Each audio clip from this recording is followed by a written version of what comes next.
The power-holding regent prince who wielded immense influence at court fell in love at first sight with an official's wife.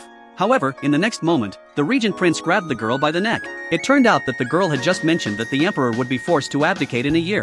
Suspecting her to be a spy, the regent prince intended to interrogate her thoroughly. Unbeknownst to him, the girl had transmigrated into the story, becoming a cannon fodder supporting character. She knew that her husband would be sentenced to execution in a year, and that she, as his wife, would meet a tragic end. To save her own life, the girl decided to seek a divorce. When her husband argued with her for the 10th time after visiting his concubine, the girl was actually delighted, feeling she had gained another bargaining chip to leave. When she went to the capital to ask the emperor for permission to divorce, the emperor refused her request. The reason was that the girl had previously made a scene for 3 days and nights, insisting on marrying her husband, which forced the emperor to grant the marriage. Now that she was causing another fuss about divorce, the emperor immediately rejected her. It was then that the girl remembered the man before her was the regent prince, who held even more power than the emperor. So, when she saw an assassin, she without hesitation stepped in to take an arrow for the prince. The prince saw through her act of pretending to faint but did not expose her, instead finding her extremely amusing. After the girl returned to her residence, the prince sent her an apology gift. She suddenly realized that clinging to him as a powerful ally would be far more effective than seeking a divorce. It was then that she discovered the original host's body felt no pain,